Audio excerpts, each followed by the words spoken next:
really identifying are the feet. You're collapsing hard.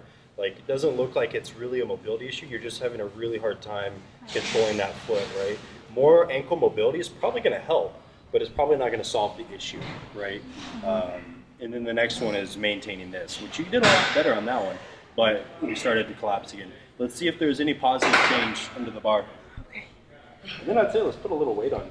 Sometimes it's easier to stabilize against a little bit of load on your back. Oh man. Take a break if you want. Oh, It's hard. yeah. I haven't even lifted any weight yet. No.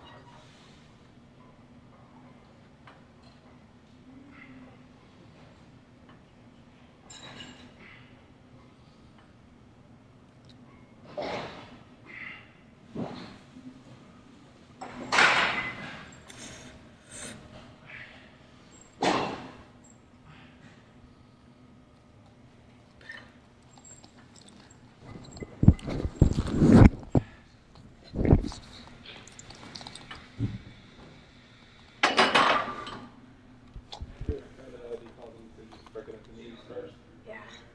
It seems like it's a bad habit. That was a lot better though. Just for fun, let's see what a slightly wider stance looks like. Okay. Do you have issues with depth? Yes. I think it's only one hip. Like one hip gets low and the other hip is like, I don't know. He's a little. I know. I think he just wants this, to be honest. See? Told you. Alright. Okay. So wider. A little bit wider, yeah. Just feel it out. Don't work so hard at it either. Okay.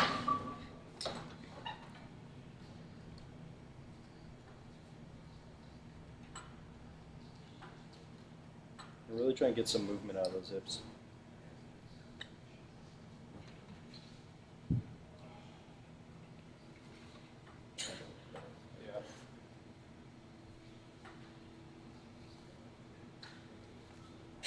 That's yeah, take a little break in, but let's keep going with that. Wider stance? Yeah, and when you're doing them, so we like to think about the continuum of stability with like relative to the activity that we're doing, right?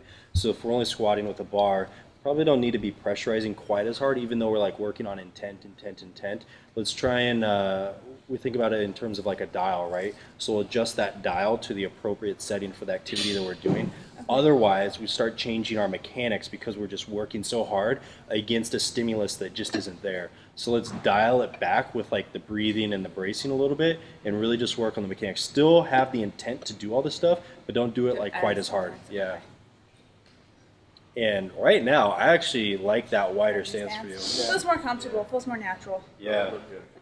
Everyone likes to go to like the close stance, the close hand position because it's like really aesthetic, right? It's like really narrow and like tall. But a lot of times we have to play with that positioning and see like what matches the person's hips. Mm-hmm. Well, yeah, it makes sense because like I pull sumo like fine, you know, like. Yeah. And this should allow your femurs a little bit more room to travel too. Yeah. Sometimes when they go so far forward, we just have nowhere else to go with the hips, right? So we have to start to extend to continue going down. Okay, that makes sense.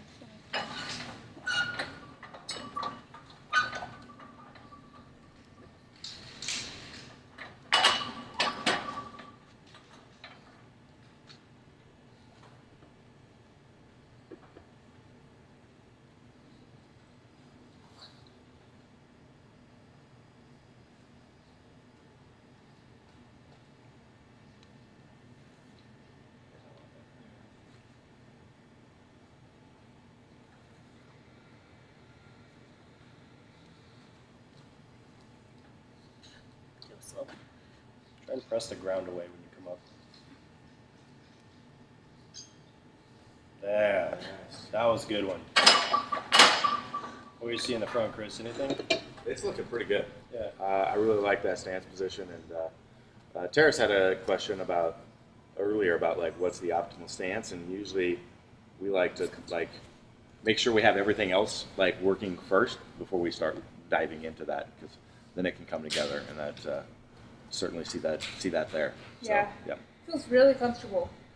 I usually like when I do that, I either feel like hip, knee pain, back pain, with the closer stance because I'm like, again, probably compensating, like extending. But sometimes when we widen out, it causes people to kind of loosen up a little bit too. So that's where, again, we've done it, but we worked on creating stability and tension first before going back to that little bit wider stance. Yeah. We'll put some weight on. Let's do it. What do you want want? to go shoes? Plate or 25? You want to go shoes, no shoes? I'll go no shoes and No go with the shoes, wider and then stance just for now. keep- Yeah. Keep seeing how it feels. If anything, go a little bit lighter than heavier to start. Okay, yeah, we'll do 25 then. Okay. Do you recommend she trains barefoot for a while, or like a flat shoe? What's that? Do you recommend she trains barefoot for a while, or in a flat shoe? It depends on if she's struggling with the rooting or not. I mean, seeing pretty big difference in like her toes coming up and whatnot right now. So I wouldn't necessarily say she needs to train barefoot, or anything like that. But certainly, something that allows some movement of that wider, foot and flatter. Training for a while that she can focus on that is going to help carry over. That's what we're going to do in competition.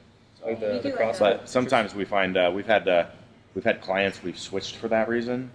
Say, hey, no, we just want you to work for a while doing this, and then like they start getting ready to meet prep, throw the Ole shoes back on, and like their squat mechanics are Off.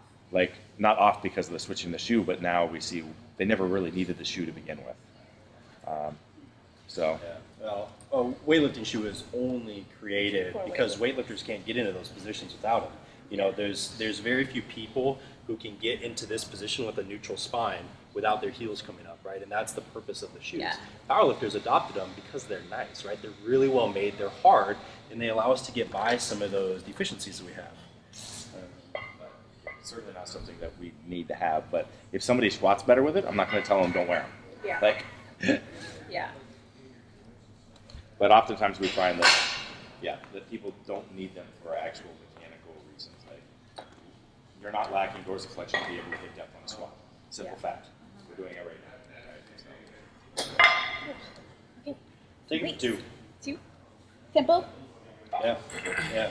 No, I wouldn't even think tempo, just do it well. If that's Okay. slow, yeah, definitely.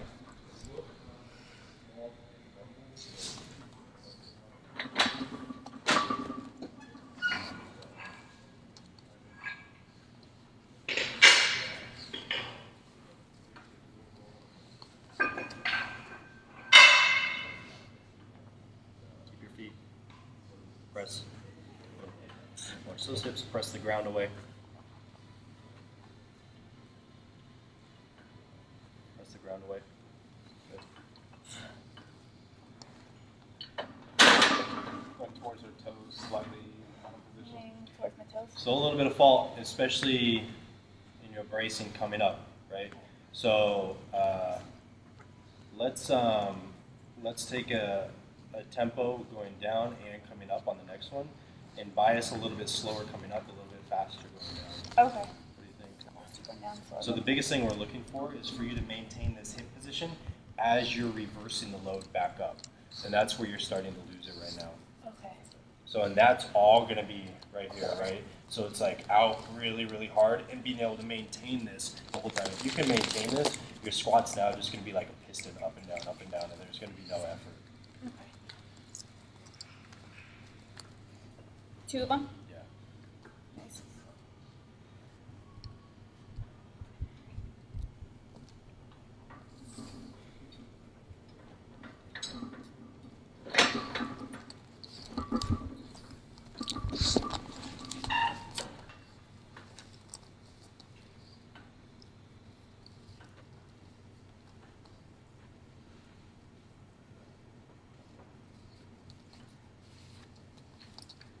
Keep those lower abs, lower abs, lower abs.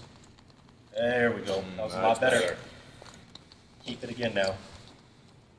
Work to keep that position. Little fault on that second one, really good on the first one. Felt it. Yeah, you can feel the difference. Yeah. It's like that little bit of change in spinal mechanics that's happening. So, Keep that. yeah. Or So from like a hierarchy standpoint in learning technique or improving your movement, We're going to look at reducing either load, velocity, duration, or movement complexity. So movement complexity would be like changing this to like a goblet squat. Load obviously going to go lighter. Velocity is going to be tempo, and duration is going to be rep count. So until you start to learn it more, we're going to keep the reps low, sets really high, still get the same amount of volume in, right? But give yourself more of an opportunity to stay out of that fatigue state and have really high quality reps. If you need to pack a lot of work in, you can do it elsewhere, like on a belt squat or a leg press or even a safety bar squat, something that's a little easier, you know? Okay. What do you think, Chris? Yeah, I think that's a good game plan. I would continue to do the loaded dead bug as well. Yeah. Is a good movement prep for you. Yeah. There's another prep drill that I think would be